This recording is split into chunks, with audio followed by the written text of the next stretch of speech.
کاتتان باش خوێندکاران لەم دەرسەمانە ئەڕۆینە یونیتی 4 کتێبەکە کەتینگ ئێج لێڤڵی پرینتەرمیدیێت یونیتی 4 لەسەر بابەتی سپێشەڵ دەیسە تایتڵی یونیتەکەمان بەو شێوازەیە واتە ڕۆژە تایبەتەکان لێرەیە لەم یونیتەیە ئەوەی کە زیاتر گرنگی پێ بدەین ئەستا دەنگت نایەت هیچ دەنگم نایەت یان دەنگم کردە یان چییە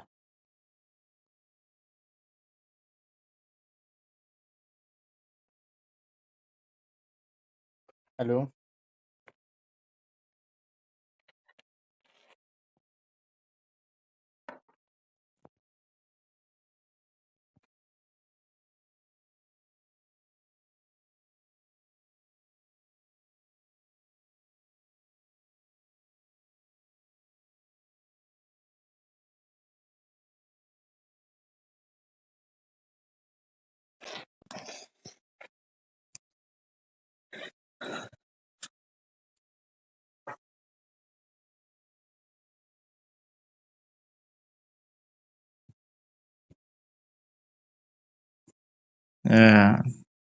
تکایە لەبێ کوڵام داتەوە دەنگ هەیە یان نییە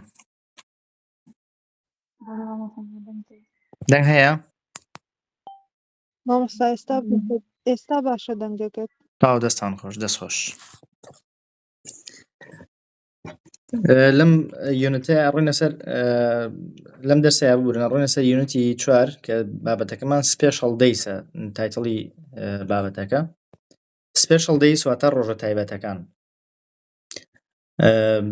ڕۆژە تایبەتەکان بزانین چی هەیە لەم کتێبەیە بڕۆنە سەر لاپەڕەی دواتر کە لاپەڕەی 33 لە کتێبەکەیە نووسرا سپێشەڵ دەیس around the world سپێشەڵ دەیس لەم تەڕان لەم دەرسانەیە بکەمێ خێرا کتێبی سمستەریەکەڵێ بەڵێ بەڵێ هەرو کتێبەیە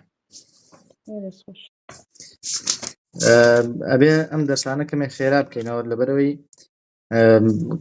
پێماوێ بەهۆی خوێندنی ئۆنلاینەوە دەرسەکان کاتەکانیان کەم کراوەتەوە بۆیە من نەختێ بە خێرایی بەسەر بابەتەکانە ئەڕۆم دواتر تۆمار یەکەم و ڤیدۆکەتان بۆ دانیم Special days around the world واتە ئەو ڕۆژە تایبەتانی کە لە دنیای هەیە یەکێ لەوانە بۆنە Teachers Day واتە ڕۆژی جیهانی مامۆستا Teachers Day بۆتان بخوێنمەوە لەبەرەوەی وەکو ئاگادارن لە تاقیکردنەوەکانە زۆر جار تێکستێکە هێنمەوە در پاراگرافێک بێ یان ئێسەیەک بێ و چەند پرسیارێکی لەسەر دانێم و تر ئەم تێکستە ئەکرێ شتێکی خارجی بێت یان ئەکرێ ئەوانی ناو کتێبەکە بێ بۆیە ئەگەر ئەوانی ناو کتێبەکە لە بەردەستمانایە بە بیان بخوێنینەوە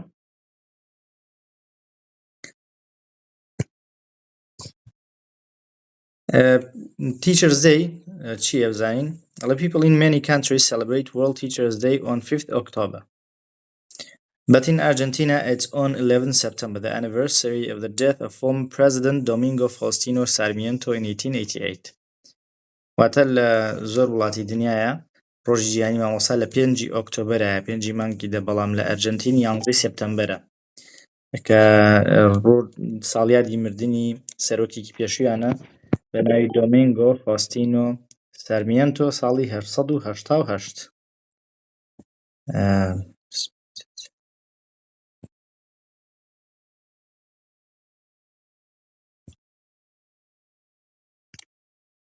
ببورن ساڵی 1888 Sarmiento believed passionately in the importance of education. He wrote schools are the very basis of civilization.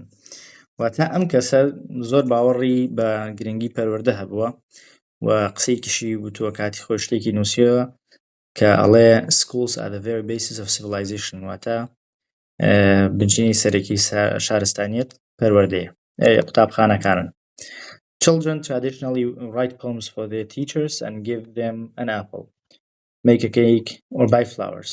واتە بە شێوەیەکی نەریتی لە وڵات هەیە مناڵان شعرێ بە مامۆساکانیان نووسن یان سێوێکیان بۆ ئەبن بە دیاری یاخود کێکێکیان بڵێک ئەمە وەکو ڕێزگرتن لە مامۆساکانیان in Vietnam بەڵێ دکتۆرگان بێ ئەزێت لە مەرزەمەکە لاپەڕۆ چەنە لاپەڕەی 33 دەست خۆش بە دکتۆرگان ئەزێت چاو.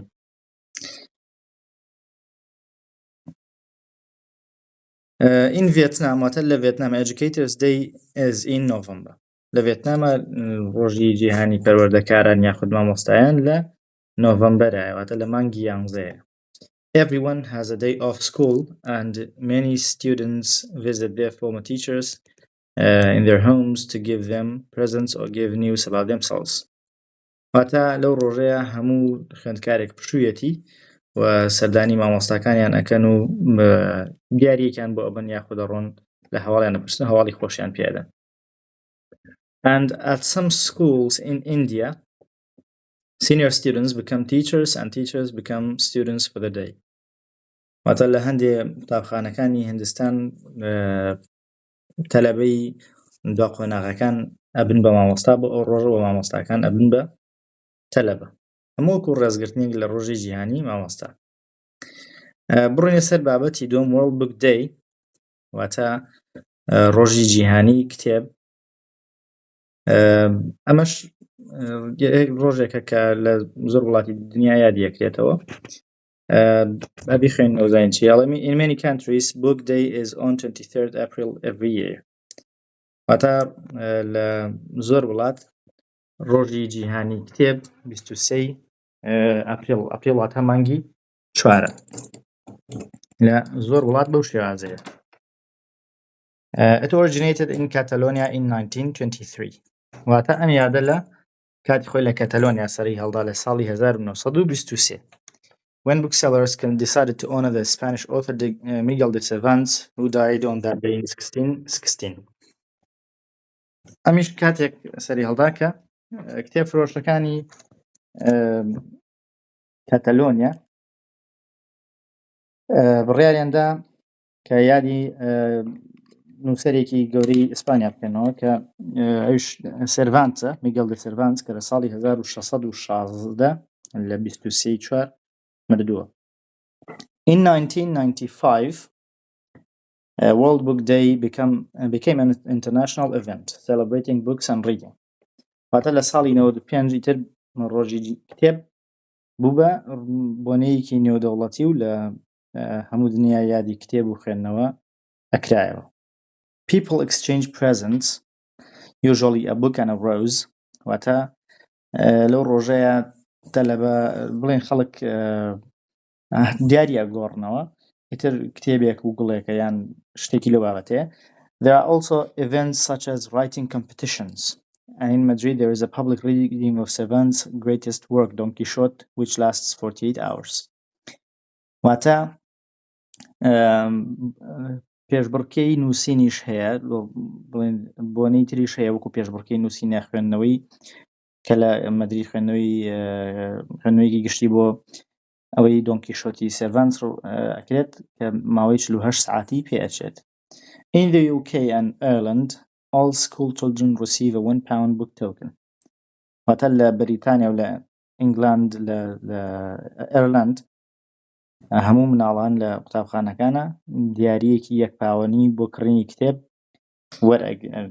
And many children now dress up as their favorite characters from fiction.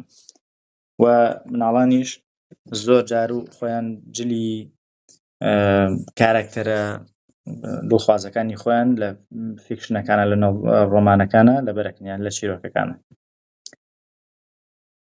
ئەمە ڕۆژی جیهانی کتێب.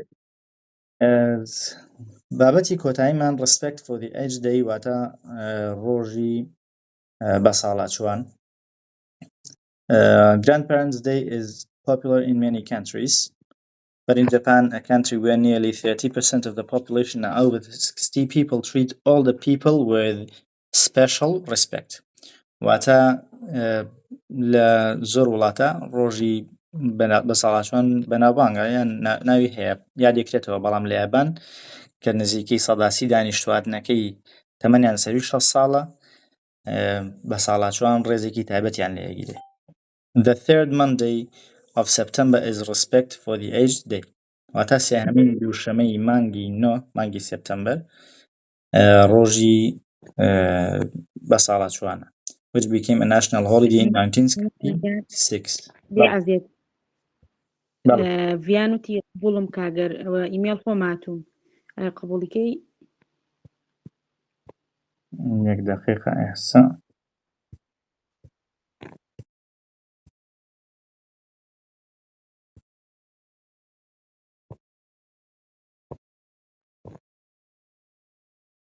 ڤیان کامەران مامۆستاگیان ڤیان حەسەن ڤیان حەسەن لای من پیشانی نادا نازانم وەڵای ئەوە تا ئێستا هات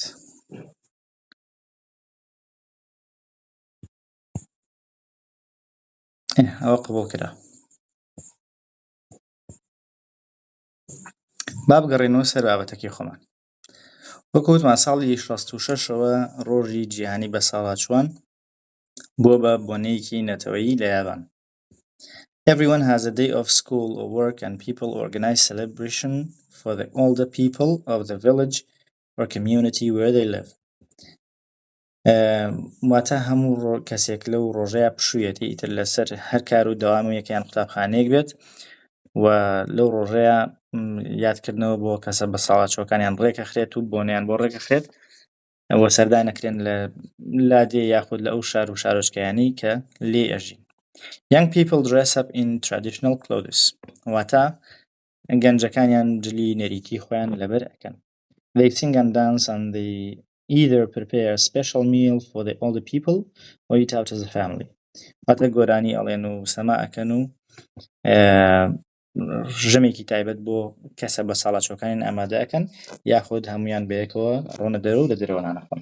Nowadays, people also visit relatives and the older people in their families for a 3-day weekend. واتە لە ئێستاشە بۆ بەسەربردنی ویکندێکی سێ ڕۆژی خەڵک سێری سەردانی خزمەکان و کەسە بە ساڵاچۆکانی ناو بنەماڵەکەیان ئەکەن.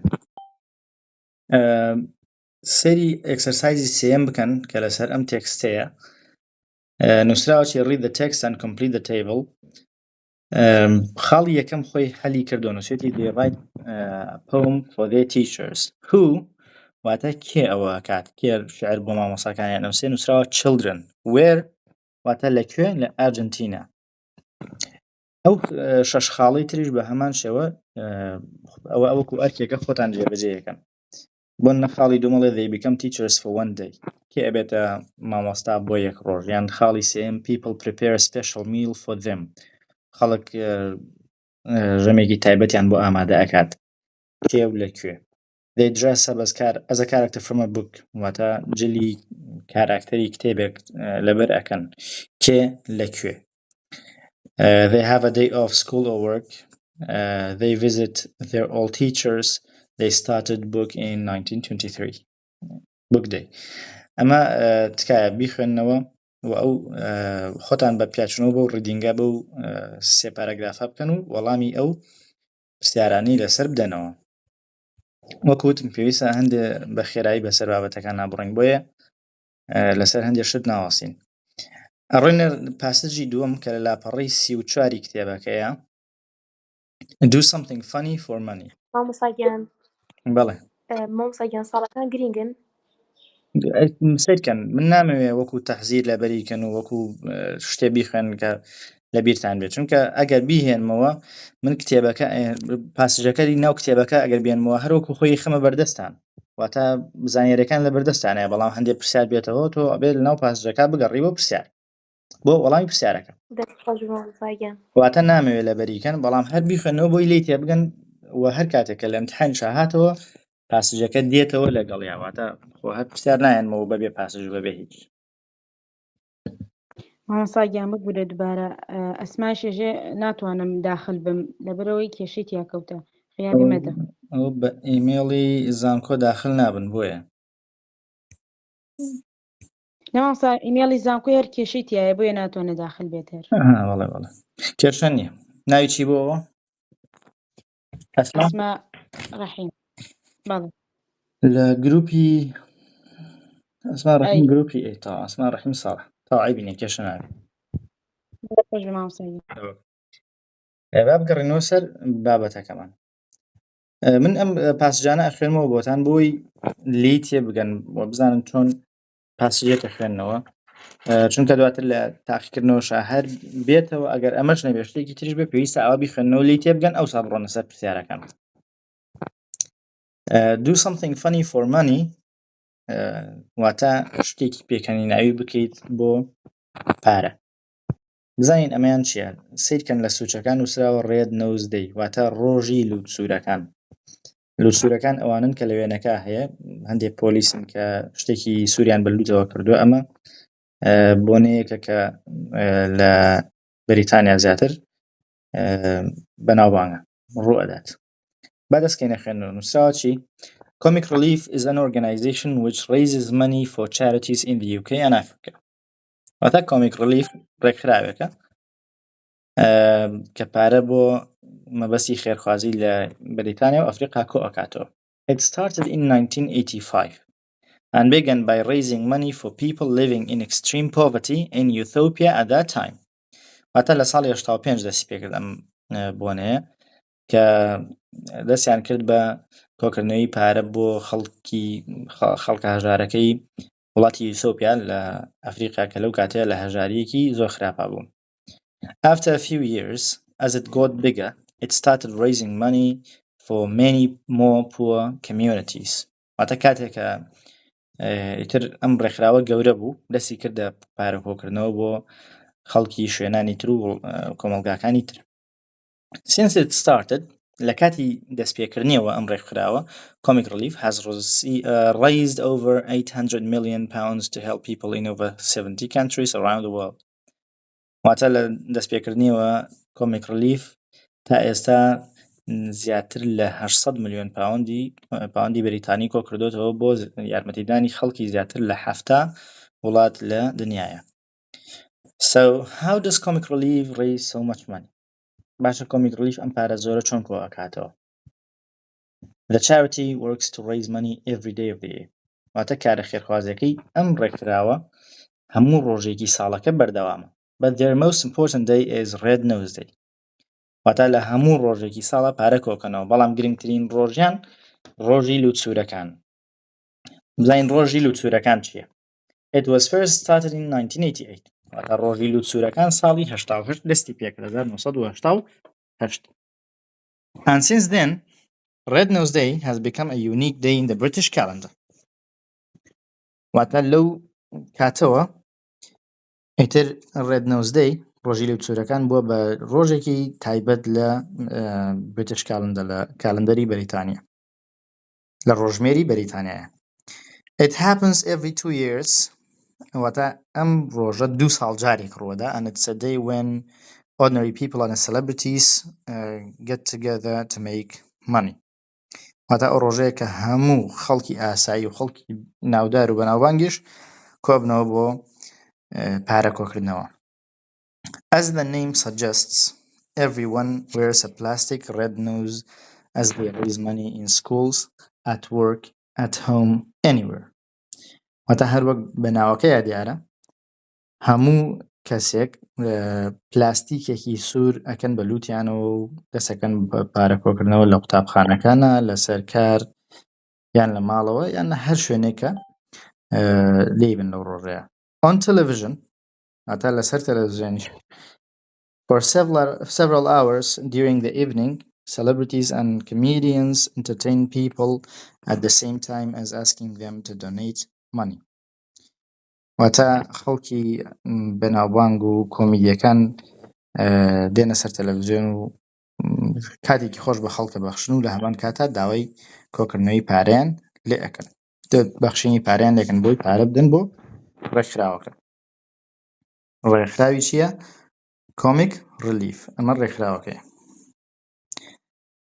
پاراگرافی کۆتایی The slogan for Red Nose Day واتە دروشمی Red Nose Day، دروشمی ڕۆژی لووتسوورەکان چییە؟ ئەوەیە کە ئەڵێت Do something funny for money. واتە شتێکی خۆش بکە بۆ پارە. Not all the things people do are funny. واتە هەرچەندە هەموو ئەو شتانی کە ئەیکەن خەڵکێکە فەنی نییە، پێکەنیناوی نییە. However, sometimes they are quite difficult هەندێک جار ئەو کارانی کە ئەیکەن زۆر قورسن like running 43 marathons in 51 days یەکێ لەوانە بڕینی یان ئەنجامدانی 43 مارەثۆنە لە 50 ڕۆژە.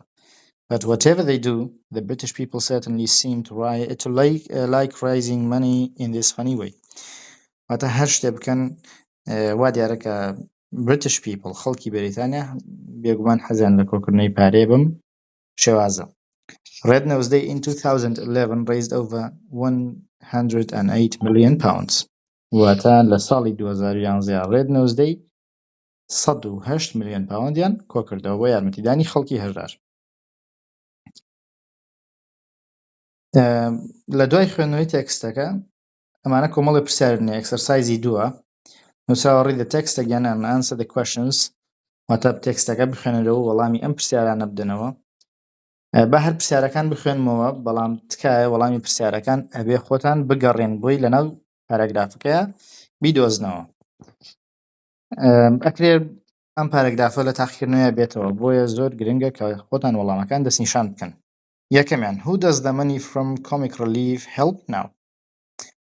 ئەمە واتە ئەو پارەی کە ئێستا کۆکێتەوە لە comic relief ئەو ڕێکخراوە پێکاتەوە بۆ یارمەتیدانی کێ بەکارەهێنرێ.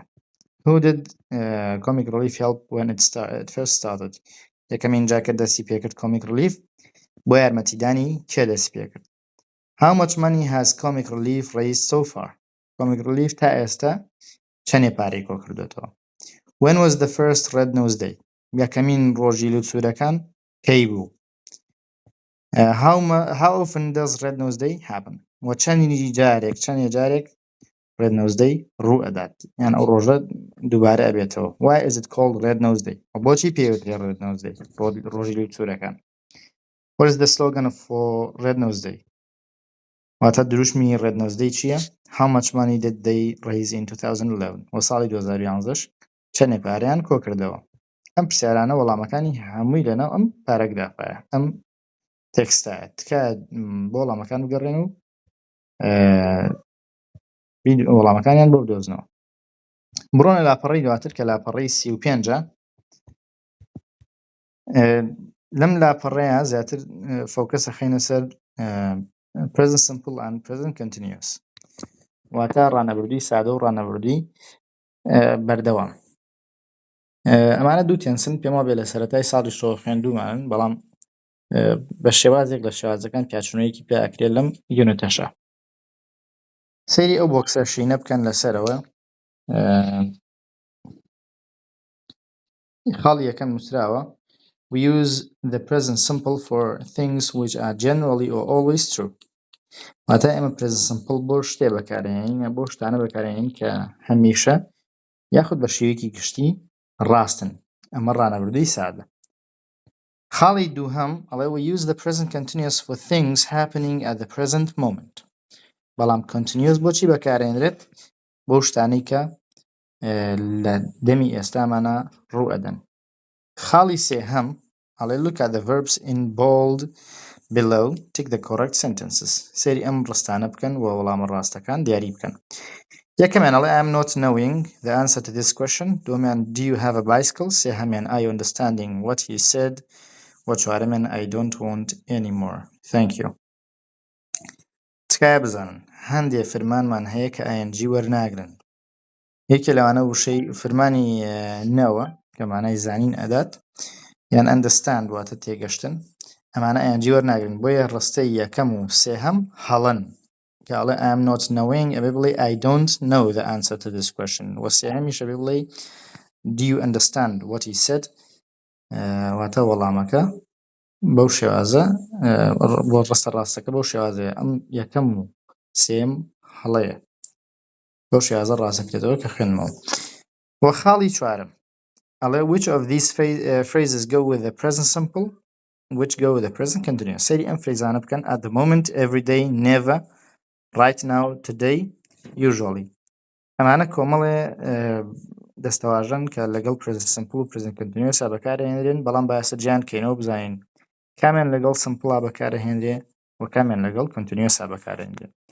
At the moment واتە دەمی ئێستا لە کاتی ئێستایە وتمان present continuous باس لە ئێستا ئەکا بۆیە هەر دەستەواژەیە پەیوەندی بە کاتی ئێستاوە هەبێ لەگەڵ present continuous بەکارهێنرێ at the moment واتە ئێستا بۆیە لەگەڵ continuous بەکارهێنرێ وەجگە لە at the moment right now واتە هەر ئێستا ئێش بە هەمان شێوە لەبەری باسی ئێستاکە و present continuous بۆ ئێستایان کاتێکی دەوروبەری ئێستایە ئەبێ right now لەگەڵ continuous بەکارهێنرێ و today کە مانای ئەمڕۆ ئەدات کاتێ ئەڵەی ئەمڕۆ من لەناو ئەمڕۆیان واتە ئەمڕۆژ بە هەمان شێوە لە دەوروبەری کاتی ئێستامانایە بۆیە لەگەڵ todayشە ئەبێ بزانین کاتێ ئەڵین today واتە present continuous بۆ present simple وتمان بۆ شتێکە کە هەمیشە ڕاستە یاخود بە شێوەیەکی گشتی ڕاستە یان ئەو شتانن کە دووبارە ئەبنەوە بۆیە کاتێ ئەڵین everyday لە سەیری وشەی everyday کەنواتە هەموو ڕۆژێک واتە هەموو ڕۆژێک شتێک دووبارە ئەبێتەوە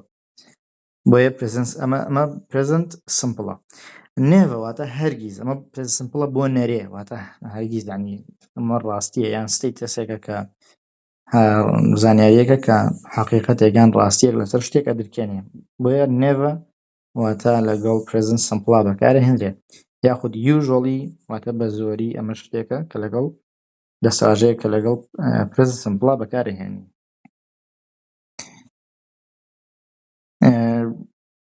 لێرە پراکتیسێکمان هەیە نووسراوە complete the paragraph with the present simple or present continuous ئەم پراکتیسانە بۆ خۆتان جێهێڵم بۆ ئەوەی کە وەڵامەکان بدۆزنەوە و بزانن ئایا بۆ نمونە لە ڕستەی یەکەمە ئەڵێ he works 6 days a week 50 weeks a year بزانین ئەوە present simple یاخود present continuous تکایە خۆتان وەڵامی ئەو بۆشایانە پڕکەنەوە و خاڵی دووهەم کە choose the correct answers ئەڵێ وەڵامی ڕاست هەڵبژێرن exercise بڵێن پراکسی دووەم ئەمەش بە هەمان شێوەیە دوو وەڵاممان هەیە یەکیان present simple یەکیان continuous یەک دوانێکی حەلەکەین بەڵام ئەوەکی بۆ خۆتان جێهێڵم یەکەمیان ئەڵێ are you learning یان do you learn to drive at the moment کاتە ئەڵین at the moment وتمان واتە present continuous بۆیە ئەڵین are you learning to drive at the moment how many languages do you speak are you speaking بۆیە لەبەری پرسیار لەسەر ڕاستی یان توانای کەسێک کە بە شێوەیەکی ڕاستی چۆنە بۆیە بڵین how many languages do you speak و باقیەکەش بۆ شێوازە حەلەکەن و ئێستا ڕووین لاپەڕەی 144 بەڵام پێشەوەی بڕینە 144 بۆ پیاچوونە بە بابەتە ڕێزمانەکانە با بزانین لە لاپەڕەی دواترا چی هەیە لە لاپەڕەی 36 بابەتێکمانەیە لەسەرەوە نووسرا vocabulary ئەم بۆ وشەسازی واتە هەندێک وشەمان هەیە ئەکرێت لە شوێنێکا ڕوبەڕوومان بێتەوە بۆیە گرنگە ماناکانیان بزانین سەری ئەم وشانەکەن delicious, exciting, boiling, peaceful, tasty, noisy, spicy, friendly and freezing ئەمانە بۆ بەستی سێشت بەکارهێنرێن ئەم وشانە یەکەمیان food هەندێک وشەمان هەیە بۆ لەگەڵ خواردنیان بۆ وەسفی خواردن بەکارهێنرێت یان atmosphere واتە کەش یان بارودۆخی شوێنێک مەبەستمان لە کەش مەبەستم لە پلەی گەرمایان کەشوهەوای شوێنەکە نیە چونکە weather واتە خانەی سێم کە نووسراوە weather ئەوەیان بۆ کەشوهەوایە کە بەمانەی پلەی گەرمی شوێنەکە دێت بەڵام atmosphere واتە کەشی شوێنەکان زۆر جاڵێ لە کەشێکی هاوڕێیانە یانە لە کەشێکی دۆستانەیە مەبەستمان لە ئەوەیە یان بارودۆخ بۆیە delicious خۆی دایناوە لەگەڵ فودا بەکارهێنرێت exciting لەگەڵ atmosphere بەکارهێنرێت کاتێڵی لە کەشێکی زۆر خۆر یان لە بارودۆخێکی زۆر خۆشە atmosphere exciting بۆ atmosphere بەکارهێنرێت boiling واتە پڵان لە بەرەوەی باسی پلەی گەرمیەکە لەگەڵ weather بەکارهێنین واتە بۆ وەسفی weather بەکارهێنین peaceful واتە ئارام بۆیە ئەڵێ لە کەشێکی ئارامە لەگەڵ ئاتمۆسفیا بەکارهێنرێت tasty واتە بەتام بە هەمان شێوەمیانش لەگەڵ فودا بەکارهێنرێت واتە لەبەرەوەی باسی تامی خواردنەکە و noisy واتە ژاوەژاو بۆیە ژاوەژاو بۆ دۆخی شوێنە بەکارهێنرێت ئەڵێ لەگەڵ ئاتمۆسفیا دایێنین spicy واتە تون و خۆشتان نەزانن تون بۆ خواردنە friendly واتە دۆستانە بە هەمان شێوە ئەمیشیان بۆ ئاتمسفیە بەکارهێنرێ واتە دۆستانە و freezing واتە ئەی بەسێت freezing بۆ weather بەکارهێنین واتە بۆ کەشوو هەوای بۆ دیاریکردنی پلەی گەرمی و بۆ تاکیدبوون لەسەر ئەو وشە سازیانەش تکایە ئەم ئەکسەرسایزەی خوارەوە جێبەجێ بکەن کە لە خوارەوەی ڤۆکابولەرێکە هەیە ئەڵێ choose the correct answers when everyone is happy and there is a dash atmosphere delicious friendly tasty کامیان لەگەڵ ئاتمسفیا بەکارهێنین بڵێن friendly atmosphere و ئەوانی تریش بە هەمان شێوە هەلەکەن تا خاڵینەوە ئێستا ئەڕۆینە لاپەڕەی 144 مامۆستاگیان بێ زەحمەت ئەوە پەڕەی چەنە؟ 37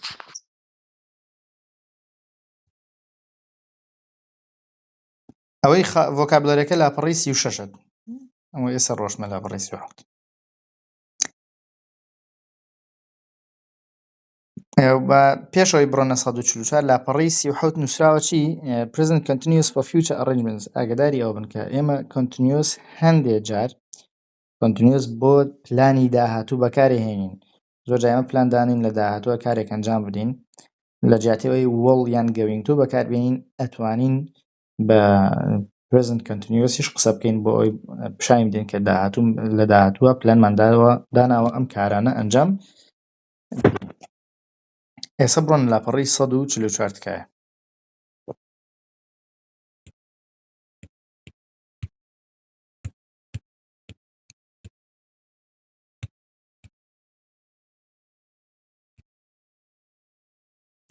لاپەڕەی 144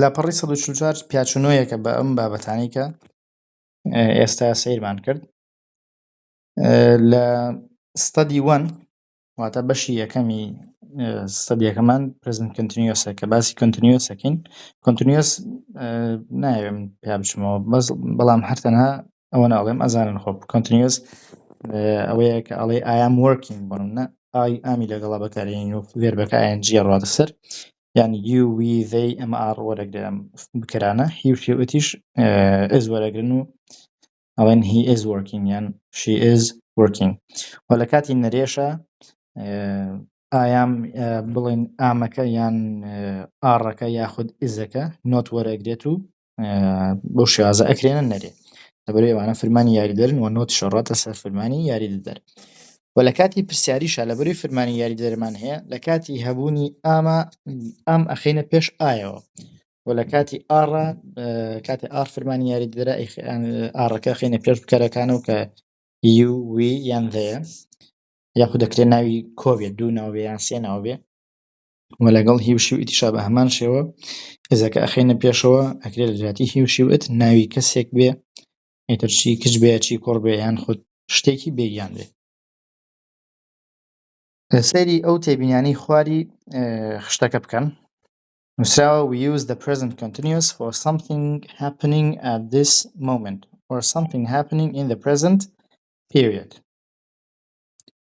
but perhaps not exactly at this moment واتە ئەکرێ ئێمە present continuous بۆ شتێ بەکاربێنین کە لە کاتی ئێستامانە واتە لە کاتی قسەکردنمانە ڕوو بدات یاخود لە دەوروبەری کاتی قسەکردنمانە مەرج نییە لە کاتی قسەکردنەکە بێ بەڵام لە کاتێکا بێت کە لە دەوروبەری کاتی قسەکردن بێ واتە کاتی قسەکردنەکەمان لەناو ئەو کاتا بێت بۆ نمونە یەکەمیان ئەڵە چی she's talking to someone on the phone واتە ئەو لەگەڵ کەسێکا قسە ئەکا بە تەلەفۆن واتە کاتی ئێمە ئەم ڕستەیە ئەڵێین ئەو کەسە خەریکی قسەکردنە لەسەر تەلەفۆن لەگەڵ کەسێکە یاخود خاڵی دووهەم ئەڵێ چی ئێوە ئەتوانن بڵێن we are studying English this term لە نووسێتی French واتە ئێمە ئەم سمستەرە دەرسی فەڕەنسی ئەخوێنین ئێوە ئەڵێن ئەم سمستەرە ئێمە دەرسی ئینگلیزی ئەخوێنین ئێوە لە ناو سمستەرەکەیان ئەکرێت لەم دقەیە خەریکی ئینگلیزی نەبن بەڵام کاتێ ئەڵێ ئەم سمستەرە واتە ئێمە لە ناو سمستەرەکەین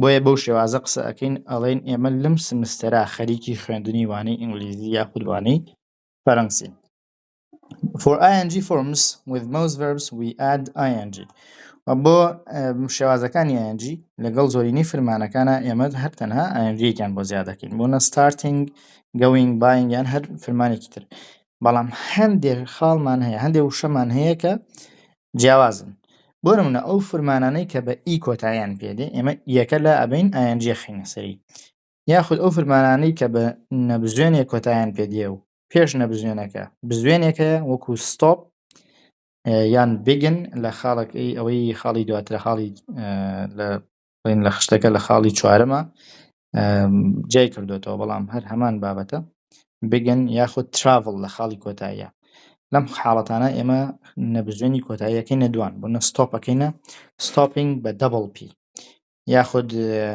بگنینگ بە هەمان شێوە ئێنەکە ئەەکەینە دەبڵ یان تراڤڵینگ ئێڵەکە ئەەکەینە دەبڵ بە هەمان شێوە ئەمە خاڵێکیان خاڵێکی تریش ئەو فرمانانەی کە بە IE کۆتاییان پێدێ ئێمە ئایەکەکەینە وای ئەوسا ING خێنە سەری بە زۆری سێ فرمانمان هەیە لە زمانی ئینگلیزیە کە بە IE کۆتاییان پێدێ ئەوانیش لای دای تای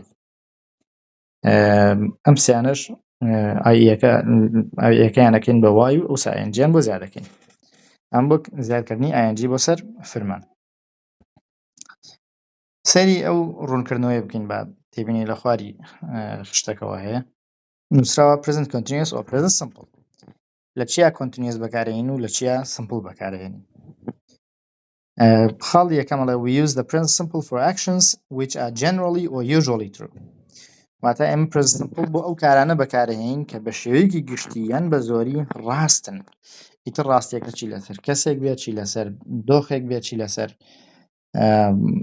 دنیا بێت چی لەسەر هەر بابەتێک بێت بۆن کەسێک قسە ئەکاڵێ I speak 4 languages واتە من بە 4 زمان قسە ئەەکەم مانایەوەیان کەسە ڕاستیەک یان حەقیقەتێک لەسەر خۆی ئاشکراگە لەسەر خۆی ئەڵێت ئەڵێ من توانای قسەکردنم بە 4 زمان هەیە بۆیە ئەمە مانایەوەیە لەم حاڵەتەیە ئەبێ ئێمە بە present simple قسە بکەین خاڵی دووەم we use the present continuous for actions which are in progress now or around now بەڵام continuous بۆ بەکارین بۆ کارانە بەکاریانهێنین کە لە پرۆگرس هەنواتە لە بەرەو پێشچوونن یان لە بەردەوامیان لە حاڵەتی ئێستایەتە لە کاتی قسەکردنمان یاخود دەوروبەری کاتی قسەکردنمان بۆ نمونە وەکۆی بڵێ who's she speaking to لەگەڵ کێیە قسە ئەکات واتە کاتێ ئێمە قسە ئەەکەین ئەو کەسە لەگەڵ کەسێکی ترا قسەکە بۆ ئێمە بۆ شێوازە پرسیارەکەین لەسەری یاخود ئەتوانی بڵێ I am reading a book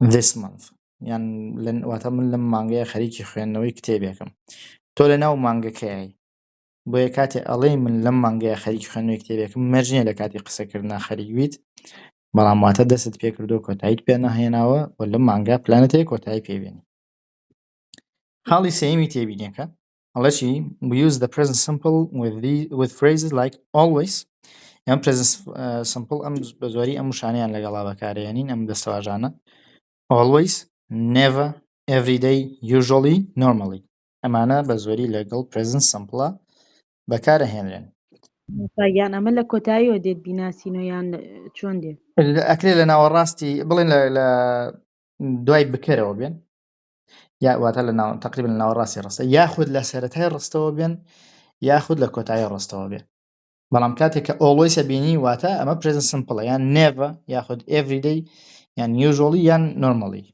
هەرێک لەمانە لەگەڵ present simple بەکارهێنرێن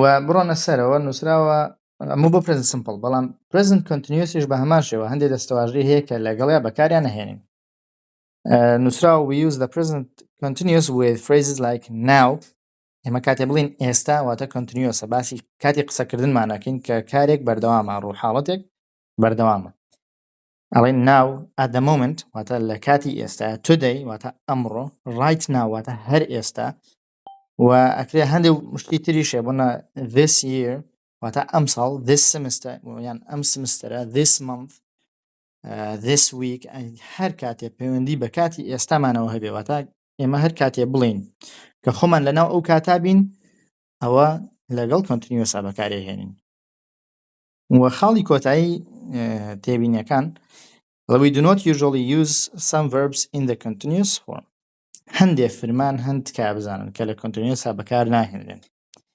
یەکەمیان describing mental states ئەو فرمانانەی کە پەیوەندیان بە بارودۆخێکی مێشکی ئینسانەوە هەیە، شتێکە لە مێشکی ئێمەیان ڕوەدات. ئەوانەی کە لە مێشکی ئینسانەکانە ڕوەدەن ناکرێنە ING، ناکرێنە کۆنتینیۆس. بۆ نمونە believe واتە باوەڕبوون. کاتێ من باوەڕم بە شتێکیان باوەڕم بە شتێک نییە ئەمە ING وەرناگرێت یان نە واتە زانینە باوەڕبوون نە تێگەشتنە هەر شتێکە ئەمانە لە مێشکی ئێمەیان ڕوەداتوەتە فیزیکل ئاکشنێک نییە کە کەسی تر بیبینێت. بۆیە ئەمانە ING وەرناگرن وەکوتم believe نە و لەگەڵ ئەندەرستاندا ئەندەرستاند واتە تێگەشتن ئەمانە ING وەرناگرن. دووەم شت ئەوانەیە کە پەیوەندی بە هەستەکانەوە هەیە ئەو هەستی حەز لێبوون حەز لێ نەبوون یان شتێکی بە بۆنە ئەڵەی لایک واتە حەزم لە شتێکە یان love شتێکم خۆشە want یان ئەمەوێت یاخود دەڵێی hate واتە ڕقم لێتی یان dislike واتە حەزم لێ نییە ئەمانە بە هەمان شێوە ING وەرناگرن. و خاڵی کۆتایی verbs connected with position واتە ئەو فرمانانەی کە پەیوەندیان بە خاوەندارێتیەوە هەیە بە هەمان شێوە ING وەرناگرن. تۆ کاتێک کە ئەڵێ I have a pen a book یان هەر شتێک ناتوانانی بڵێ I am having a pen باسی خاوەندارێتی ئەەکەی بۆ یان I own یان possess ئەمانە ING وەرناگرن کاتێک ئەمانەی خاوەندارێتی بدەن. have ئەکرێ ING وەربگرێت لە کاتێکە هەندێک حاڵەت هەیە کە مانای خاوەندارێتی نییە لەو کاتانە جیاوازە وەریەگرێت بەڵام ئەگەر بە مانای خاوەندارێتی نەهات وەری ناگرێت. تکایە ئەوە بزانن تکەم بە مانای خاوەندارێتی هات وەکوتم وەری ناگرێت بەڵام بە مانای خاوەندارێتی نەهات وەریەگرێت. ئێستا بڕۆینە سەر ئەو پراکتیسانە. ئەم ڕستانەی کە هەن تکایە write the sentence in the present continuous. ئەم ڕستانەی کە هەن خۆیان بە simple نووسراون بە present simple بەڵام ئێمە پێویستە بە present continuous بیان نووسین. یەکەمیان we travel first class تکایە ئاگاداری فرمانەکان بن چۆن ئەنووسرێن بۆنە we travel first class ئەڵێ چی we are traveling first class بەڵام travel یاڵەکەیەکن بە دوو ئێڵ یاخود دووەمیان it begins ئەبێتە it is beginning to rain it is beginning بە هەمان شێوە ئێنی کۆتایی بگینەکە ئەبێ بە دوو ئێن. سێمیان my brother lies on the sofa ئەبێتە my brother is lying on the sofa بە هەمان شێوە lie کە IE ئەیگۆڕین بە y و ING خێنە سەری. This train stops at every station stop پێەکەیەکەین بە دووپی. They make a lot of noise but they are making a lot of noise و ئی کۆتایی میکەکە لا ئەبین. I study architecture ئەبێتە I am studying architecture ئاگادار بن وای کۆتایی study ناگۆڕدرێ لەبەرەوەی ئێمە باسی شتێکی ترەکەین زۆر جار لە حاڵتی ترابوون لە کاتی ئیدیا ئەگۆڕێکی ئەو وایە بەڵام لە کاتی ING ناگۆڕدرێ. She gets the bus to school ئەبێتە she is getting the bus to school get بە هەمان شێوە تیەکەیەکەین بە دووتی ئاگادار بن. He has a shower ئەبێتە he is having a shower سێکەن لێرەیە have ING بەڵێ ئەو ئێسانە چیوە سەرادێ has ئێسی کەسی سێمی تاکە لێ یەکەینەوە خۆی have ئەبێتە has لە کاتی بکەرەکە هیە لە سمپڵە بەڵام مەبەستم گێتسەکەیە ئایسێکی شتەورەوە ئێسی ستۆپسەکە ئەوانە آخر ئێسی کەس سێمی تاکەن کاتێ ING مان دانا ئەو ئێسانە لا ئەچن ئەوە ئێمە سمپڵە ڕستە ئەو ڕستانە لە کاتێک خوێنینەوە بکەرەکان تاکەن سەیکەن this train واتە it یان she gets سەیکەن she کەسی سێمی تاکە get ئەو ئێسی کە وەری گرتووە لە کۆتایە ئێسی شیەکەیە بۆیە کاتێ ING مان دانا ئەو ئێسە لا ئەبین. He has بە هەمان شێوە has خۆی have ئێسی کەسی سێمی تاکی وەرگرتووە ئەبێتە he has. ئەیکەنە he is having لێرە have ING وەرگرتووە لەبەرەوەی بە مانای خاوەندارێتی نایەت ئاگادار بن لەسەرەوە سەیری ئەوەکەن وتمان یەکێ لەو فرمانانەی کە ING وەرناگرێت have بەڵام لێرەیە وەری ئەگرێت لەبەرەوەی بە مانای خاوەندارێتی نایەت. خاڵی نوێم she works ئەبێتە she is working in Berlin و خاڵی دێم you talk very loudly ئەبێتە you are talking very loudly. بۆ ئەکسەرسایزی دووهەم تکایە ئەم ئەکسەرسایزیان خۆتان حەلیکەن. وەکو ئەرکێک بۆ خۆتان جێهێڵم بۆی نەختێ بیر لە وەڵامەکان بکەنەوە. Study 2 present continuous for future arrangements. ئێمە وەکوتم هەندێک جار continuous بۆ داهاتوو بەکارهێنین، مەژ نییە بەس بۆ کاتی ئێستا بێ هەردوویان دەوروبەری کاتی ئێستا، هەندێک جار بۆ داهاتوو بەکارهێنین، ئەویش بۆ شتێکە کە لە داهاتووە پلانمان داناوە جێبەجێ بکەین، واتە ئامادەکاریمان کردووە، هەموو شتێکمان ڕێک خستووە، پلانی تەواوەتیمان داناوە کە ئەو کارە بکەین لە هەفتەی داهاتوو یان لە کاتێکی داهاتووە کە دەستنیشانێکین لە ڕستەکەیە. سەیری تێبینیەکە بکەن، ئەڵێ we use the present continuous to talk about what we have arranged to do in the future. واتە continuous کاتێ بەکارهێنین بۆ داهاتوو، واتە ئەڵێن ئامادەکاریمان کردووە لە داهاتووە ئەم کارە ئەنجام بدەین، پلانمان داناوە. سیرکن ئێمە شتێکمان هەیە، ئێمە will لەگەڵ going to مان هەیە بۆ داهاتوو، کاتێ will بەکارهێنین ئەڵێ بۆ I will study یان I will go somewhere، کاتێ willمان بەکارهێناوە واتە لە کاتی قسەکردنا بڕیارمان داوە کە ئەو کارە بکەین لە داهاتووە، واتە ئامادەکاری نەکراوە، پلان دانەنراوە. بەڵام کاتێ ئەڵێن going to، ئەڵێ I am going to بۆ go somewhere، واتە پێشتر بڕیارم داوە، پێش کاتی قسەکردنەکە بڕیارم داوە کە ئەم کارە ئەنجام بدەم. بەڵام کاتێ بە continuous قسە ئەەکەین، ئەڵێن I am doing something یان I am going somewhere in the future، کاتێ بە continuous قسە ئەەکەین واتە پێشتر بڕیارم داوە، بیرم لێ کردوێتەوە و ئامادەکاری تەواویشم کردووە کە ئەم کارە ئەنجام بدەم. continuous بۆ حاڵەتەیە بۆ داهاتوو. سەیری بەشی ئەیکەن، ڕستەی ئەی قسەکە، ئەڵێ what are you doing next weekend، واتە هەفتەی داهاتوو چی ئەەکەیت، واتە what have you arranged، ئامادەکاری چیت کردووە، چیت داناوە ئەنجامی بدەیت. B وەڵامەداتەوە کەسێک، ئەڵێ چی I am taking my son to the zoo on Saturday، واتە لە ڕۆژی شەمەیە کوڕەکەم ئەبم بۆ زوو، بۆ باخچەی ئاژەڵان. Then I am cooking lunch for some friends on Sunday، و دواتر ڕۆژی یەکشەمە نانی نیوەڕۆ ئامادەکەم بۆ هەندێ ڕەفیقم. سەیری کەنواتە کەسەکە پلانی داناوە، بە شێوازێکی پلان بۆ دانرا و شتەکان بەرنامەکانی ئەخاتە ڕوو بۆ هەفتەی داهاتوو، بۆیە بە present continuous قسەکات، واتە I have arranged to do this، ئەمانم ئامادەکاری ئەمانم کردووە کە ئەنجام بدەم. تێبینی کۆتایی نووسراوە we use the present continuous like this either we give a future time، واتە کرێوا بەکاری بێنین یاخود future timeێکیان پێدەین، واتە کاتێکی داهاتوو دیاریەکەین لە ڕستەکەیە، ئەڵێ this weekend بۆ نمونە یان next week یان next weekend یا هەر شتێکە ئەکرێ ئاماژە بە کاتێکی داهاتوو بکە. Oh we know from the situation that we are talking about the future، یاخود بە ڕستەکەیە ئێمە ئەزانین لە حاڵتەکەەوە ئێمە تێگەین کە باسی داهاتووەکەین. بەم شێوازە present continuous بۆ داهاتوو بەکارەهێنین. ئێستا بڕۆنە لاپەڕەکەی تر بۆ پراکتیسەکان. ئەوەی پراکتیسی دوو بۆتان جێبێڵم ئەتوانن جێبەجێ بکەن. ئەوەی یەکەمیان وەڵای مامۆستا شیکاری بکەی حەزێتیشە. زۆر باش، ئەمەیان جێبەجێکم. ئەمانە کۆمەڵە ڕستەن کە ڕستەکانیان پاش و پێش کراوە، ڕێکیان نەخین. یەکەمیان anything are you special at weekend the doing، ئەوێ بڵێن چی are you doing anything special at the weekend، بەو شێوازە ڕێکیەخین. are you doing anything special at the weekend. do لە خاڵی دووە بی وەڵامەداتەوە، yes I am a meal Saturday evening out for some friends going with on. بزانین چۆن ڕێکیخین، ئەڵێ چی I am going for ببرن I am going out for a meal with some friends on Saturday evening، بەو شێوازە ڕێکیخین، واتە I am going out for a meal with some friends on Saturday evening. That sounds nice. What about you?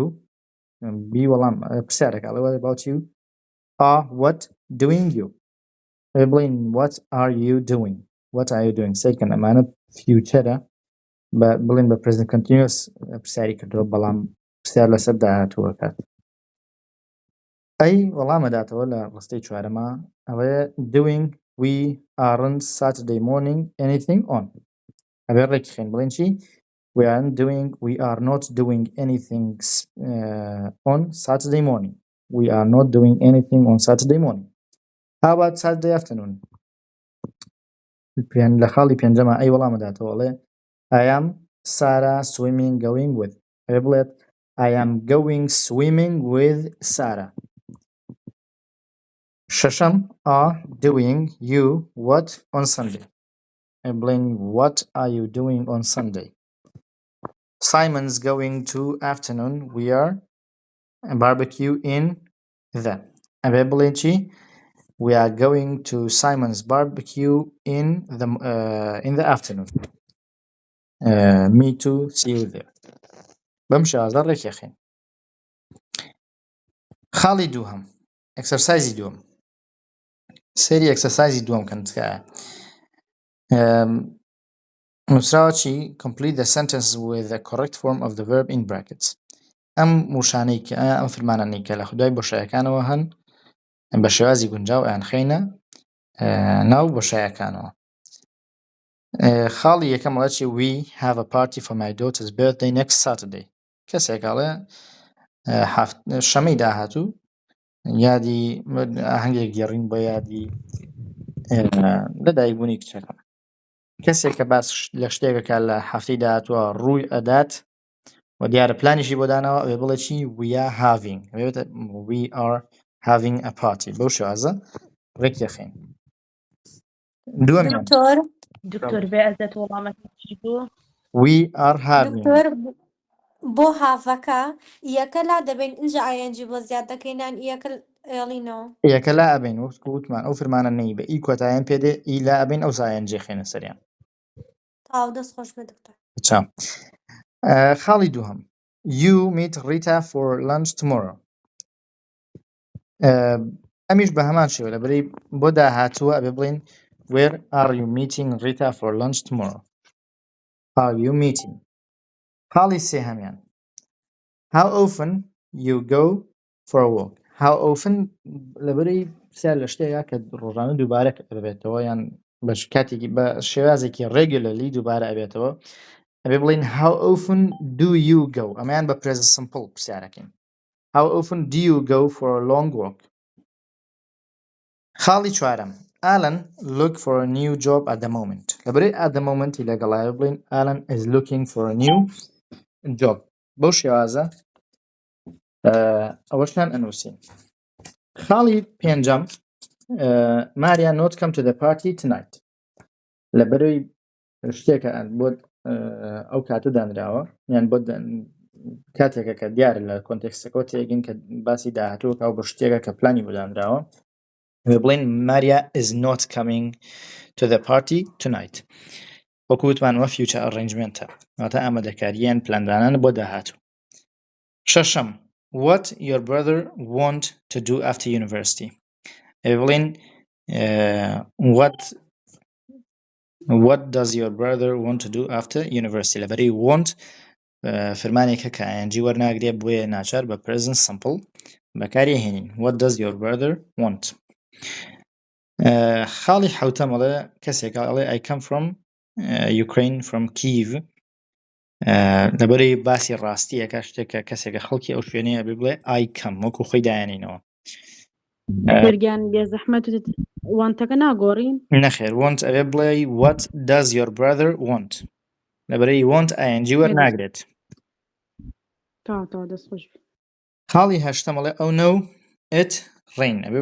لەبەرەی دیارە لە کۆنتێکستەکەەوە تێگەین ئەو دەقەیە باران ئەبارێت لە کاتی قسەکردنەکەیان بڵێن it is raining. وەنۆهەم خاڵی نوێیەم ئەڵێ this weekend Greg and I dash some old friends. ئەڵێ لەم کۆتای هەفتەیە من و گرێک سەردانی هەندێک هاوڕێک کۆنەکانمان ئەکەین. لەبەرەی شتێکە وا دیارە لە ڕستەکەی وا دیارەکە ئامادەکاریان کردو ئەو کارە ئەنجام بدەن ئەبێ بڵێ Greg and I دوو کەسە are visiting. بەو شێوازە بەکارهێنین. خاڵی دە you like cats. لایکش بە هەمان شێوەیەکێ لەو فرمانانەیە کە ING وەرناگرێت ئەبێ بڵێن do you like cats. و 11 Susan and Tim get married in the summer. ئەبێ بڵێن Susan and Tim are getting married in the summer.